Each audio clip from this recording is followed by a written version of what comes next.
and welcome to Top of the World. Welcome to the channel. Today, we're not going to talk about my Woodland Mills sawmill. You all know how much I love my Woodland Mills sawmill, but we're not talking about that. What we're talking about today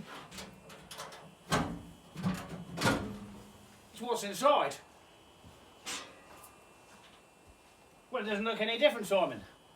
No, but it is. And there's a huge difference. And I've been waiting since I've had this, so I've probably done now 400, 500 hours on this. And for every hour that I've worked this machine, I've been waiting for one thing. And waiting because I couldn't afford what I wanted to try. For some reason last year, at the end of last year, I bought 3 of the very item I wanted to try and then forgot about it. So, I got 400 or 500 hours on the generic Woodland Mills saw blades. Right, the ones that are the right length, designed for this machine, or this machine was designed around the blade, however you want to look at it. I've got a lot of hours, and I've had nightmares with them, and every once in a while you get a good blade, and it will do everything. Woodland Mills suggest you sharpen every 2 hours, and all of this, and they walked off, and I had aquaplane in. I adapted my doors so that it didn't smash the blade when they... Anyway, all this is about machine time and setup. So, after the first 100 hours or so, all of those things stopped happening. However, every once in a while, a blade will just snap. I have an automated Woodland Mills saw blade sharpener. Perfect. I sharpen all my blades. Some of them will go a long time, to the extent that you can sharpen them way past the hardened tips. Okay, what did you buy? Well, they don't come in boxes of 10. At least I didn't order a box of 10. I ordered 3 of these. These are Ripper 37s. Now, the manufacturer will claim these are sharper, for longer, more efficient, better, blah blah blah blah, all the claims that every manufacturer makes. And they're more expensive, quite a bit more expensive than a single blade. But the manufacturer, I think they're made in England. It's certainly an English company that sells them. I managed to get these from a Swedish supplier, so I should imagine pretty much any big saw supplier in your country should supply Ripper 37 blades. Anyway, I got them, and the first thing I noticed is they got a nice cover on them, which the other ones don't come with. And this morning I came out to try my first one. When I opened it up and took the cover off, the very first thing that I must admit fried my brain temporarily were all the teeth were facing in the wrong direction. All the teeth were facing this way, and of course they need to face this way, because this is the way the blade runs, because you've got the stops on this side. However, all I had to do was flip the blade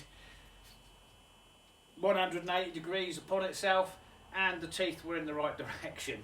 They are all engraved with Ripper 37 on the inside, so that's a good way of telling the Ripper 37s on the inside needs to be on the outside or the underside in order that my teeth face the right way, and you just have to flip the blade. Probably a good idea to flip the blade with the cover still on the teeth if you're not familiar with handling these blades. The other thing I noticed was how much heavier it was, and then how much wider it is. It's a completely different blade to the generic ones, just everything about it. Also, when I peeled off this protective cover to have a little sneaky peek at the teeth,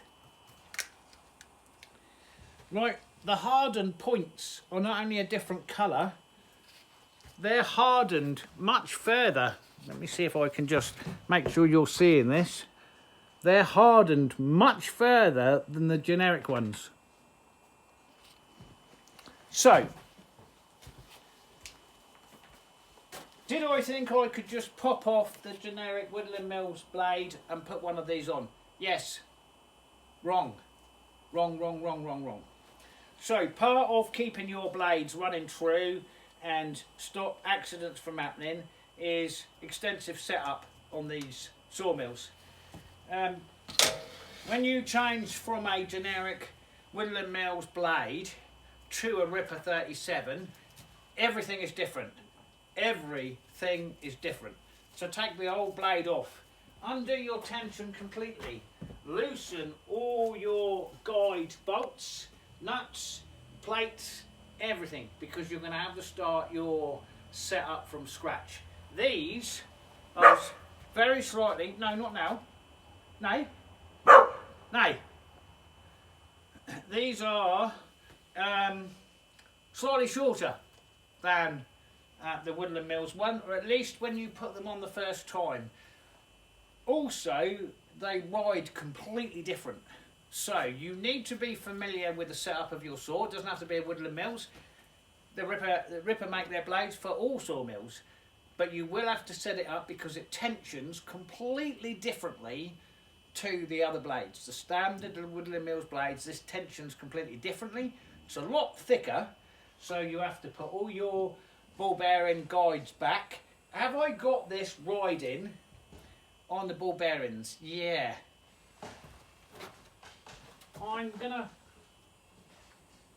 It's actually riding a little heavier on the back bearings than I would like, but it is staying where it was, and it took me about 40 minutes to reset the saw for this particular blade, and halfway through it I'm hoping that all this works because I've got a lot to do today. So on the generic blades, as I mentioned earlier, right, it's advised you sharpen them every 2 hours.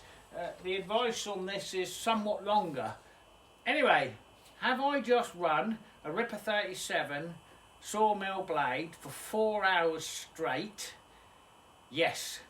Am I in a position now to give you my thoughts on it? Yes, because the last lot that I've sawn has just come off here, and I want to show you the cut. I want to show you the finish after 4 hours. So this is all softwood. I haven't cut any hardwood with it. This is only working on softwood. So I've machined a lot of timber today. Most of it's already gone inside because we're having these sporadic showers, because you can see the weather. These are all doubles here. So there's about 30 minutes of saw in there after 4 hours. So this is the last piece off after 4 hours of cutting. And there ain't a mark on it.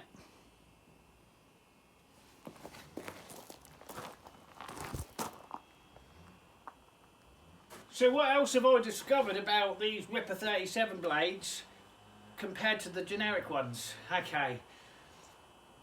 After a while, as the generic ones are starting to blunt or overheating, they get quite hot. We're going to come to temperature in a minute. You start to get blade wave. Even when your blocks are adjusted as tight as they can, you start to get blade waves. Only very slight. What this does is it affects anything that I'm planing. So if you've got a bit of wood and it's sawn, but it's got a slight wave in it, when you get to the planer, you're going to get bumps and troughs, and it's going to plane unevenly, and therefore you have to plane it again, take off more than you wanted to, if you're being really cautious and tight with your material widths and depths. So I noticed that when I was skinning the logs, because these have already been cut into cants, and then when I skinned the top, I could see the wave, and this doesn't. There's no wave. I haven't managed to get a single wave. That means that instead of leaving anything more, where I'm cutting inch 25mm boards, I don't need to cut 27 or inch and 5/8 or any of that. I can just inch and 5/8, inch and 30 seconds. I can just cut exactly where I want to be, knowing that I'm taking 1mm off in the planer. Has that been an issue before? Not really. I've just always kind of managed it. You can sometimes take the wave out of the blade, but you've got to over tension this. So these are tensioned to 25 pound-foot of pressure. Do I like over tension them? No. This one here I've just done 4 hours on is tensioned exactly according to the manufacturer. It's much wider, like I said, and it holds up really well.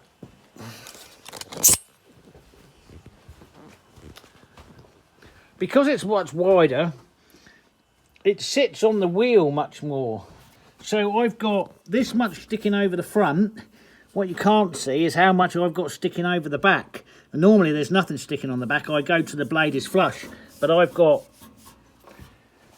much more depth. And then you have to move your guides further back. So what I did when I did my setup was I wound both guides all the way back and then put the blade on. And then I got it, after repeated adjusting of the slave wheel here, I got it so it would ride well on the wheel, and then I adjusted these back into it. And you can see, I don't know if you can see in there, my bearing's turning, but it is also touching, and it's riding a little heavier on that one in order that I ride this wheel in the right way.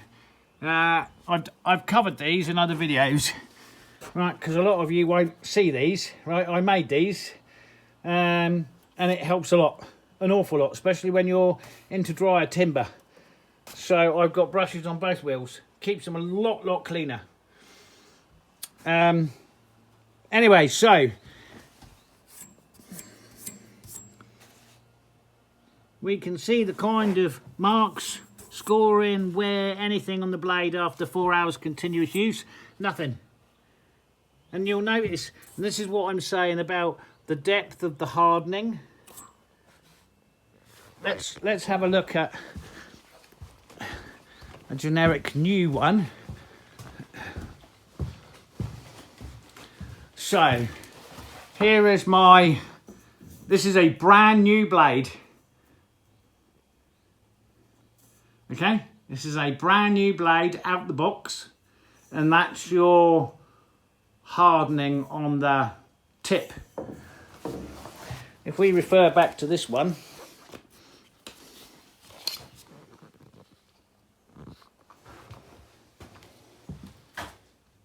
you see the depth of hardening on the tip there, and then there. Completely different. Completely different. This has had, I think this has had 4 hours on it. This is again the standard Woodland Mills. It's on the sharpener, ready to be sharpened. It's not bad, but it is off now. So the depth of the hardening, which means you'll get more sharpens out of it, is greater. It's also a different colour. We're not going into that because I'm just not completely there with this type of steel and the various colours that you can see in which it's hardened, only that the hardening is much deeper into the main band, which leads me to believe you'll get way more sharpens out of it. And Ripper make claims about this, so you know, if you've been thinking about changing blades to slightly more expensive blade, but something that will make you more efficient in your sawing and give better results. And not only do I save on the sawmill here, looking at this, I'm going to save in the factory as well when I'm finishing the boards, because I've got more material to play with that I haven't had to take off here, and I don't always suffer with the waves. It is something I'm consistently struggling with. It does happen a lot. I've had none yet. So that's 4 hours straight on a Ripper 37. I, so far, am impressed. Does it hold up to everything the manufacturer says? It's too early to say. I've done a solid 4 hour run on it. Right, and that's 4 hours without stopping. That is constant 4 hours of cutting on the Ripper 37. Those first 4 hours, I'm impressed. 4 hours in the other one, and you don't have the slowing up of the saw, because I manually push this, obviously. There doesn't seem to be much resistance there at all. Anyway, my impressions after 4 hours, with thousands of hours on dozens of different saws in my life, I'm in a good position to say what I like and what I don't like. I've now got about 400 hours, maybe more, on this particular sawmill, and I know what blades feel like, and you know, we learn a lot as the hours tick past. Would I recommend a Ripper 37 blade over a generic blade? You've got to try it and make your own mind up. I think I wouldn't suggest going out and buying a box of 10, perhaps, as an investment straight away, or would I? I'm going to cut down on sharpening time, and by cutting down on sharpening time, that also means that you get greater life out of your blade. So on a normal blade, you're sharpening every 2 hours. Well, I use that blade that I put on the sharpener there for 4 hours, and it is dull. So I've got to really sharpen it. can I just touch this after 4 hours? That one on there's done 4 hours and I've got no intention of taking that off. None. Because I'm feeling no resistance. I've got no cut degradation from the very first cut I did with it to the last one. There is zero degradation in the cut. So, yeah, Ripper 37. My initial impressions are everything the manufacturer said it would be. It's got a slightly different profile, which means not only have I got to reset the sawmill, I'll have to reset the sharpener because all the Woodland Mills blades have the same profile. Does this mean I'm moving from Woodland Mills blades over to this? No. I am going to order some more Ripper 37, so I've got a good supply of them for all my finished work. However, those of you who've been around for a while know the trials and tribulations of the raw timber I cut. Do I want to start putting these blades through new logs coming in from areas I don't know? No, I don't. I'll continue using the generic Woodland Mills blades because they are a good overall blade. They are a good multi-purpose blade. There's nothing wrong with them. I just wanted to step it up, and I've been thinking about this for years, and I wanted to try it. And my first impressions are it is everything the manufacturer says it is. It feels better. The other thing about this is it came oiled. Right, so the generic ones from Woodland Mills do not come oiled. The Ripper 37, it's machine oil. You have to know in order to know it's oiled. So that also means when I hang these up, they're not going to suffer with surface rust, which the generic ones do. So there's nothing wrong with the generic blades. Once you've learned how to use them and how often you've got to sharpen them, they're a great generic blade at a good price. These are more. Performance is better, as you'd expect. Thank you all for watching. Really appreciate it. We'll catch you on the next one. Bye for now.